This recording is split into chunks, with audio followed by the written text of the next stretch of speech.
বাচ্চাদের ক্ষেত্রে যদি জানতে চাই যে এদের ডায়াবেটিসটা কেন এত বৃদ্ধি পাচ্ছে, আমি যদি খাবার দাবারের বিষয়টা বাদ দিয়ে আর কোনো কারণ কি আছে? কারণটা হলো তাদের ফিজিক্যাল অ্যাক্টিভিটি নেই, খাওয়াটা বসে বসে খাচ্ছে, সবসময় ল্যাপটপ টিপতেছে, তাকে বাবা মারা তাকে মোবাইল ল্যাপটপ দিয়ে চলে যাচ্ছে অফিসে, ওরা সারাদিন ওই ল্যাপটপ টিপে, তাদের ফিজিক্যাল কোনো অ্যাক্টিভিটি নেই।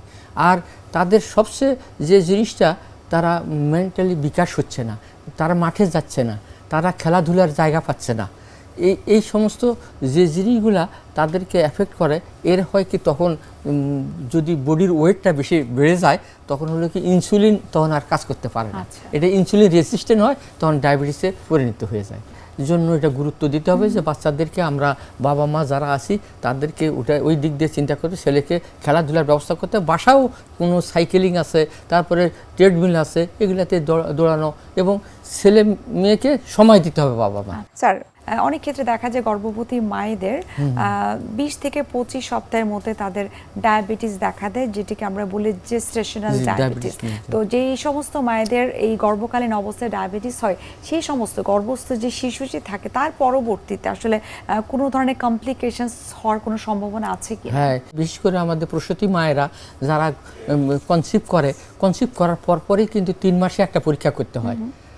মনে করেন যে আমার তো ডায়াবেটিস নেই, আমার বাবারও নাই, মায়েরও ছিল না, তবুও কিন্তু করতে হবে, এটা একদম ম্যান্ডেটরি। তারপরে 24 থেকে 28 সপ্তাহের মধ্যে আর একটা পরীক্ষা করতে হয়, এবং এটা গোল্ড স্ট্যান্ডার্ড টেস্ট করতে হয় গ্লুকোজ খাওয়াইয়া। তা সাধারণত এখন অনেক ডায়াবেটিস রুগী পাওয়া যাচ্ছে, সেটা হলো কি, এটাকে আমরা যেটা বললেন জিডিএম, গ্যাস্টেশনাল ডায়াবেটিস মেলিটাস। এটা হলো কি, এই জিনিসটা যদি থাকে তাহলে আমাদেরকে অবশ্যই তাকে পুরোপুরি চিকিৎসা করতে হবে। এটা যাতে না হয় সেদিক দিয়েও আমাদেরকে লক্ষ্য রাখতে হবে। কারণ এটাতে হয়ে গেলে, যদি বাচ্চা কনসিভ করার পরে যদি ডায়াবেটিস বা জিডিএম হয়, তখন ওই বাচ্চারও কমপ্লিকেশন হয়, মানে মায়েরও কমপ্লিকেশন বা জটিলতার সৃষ্টি হয়।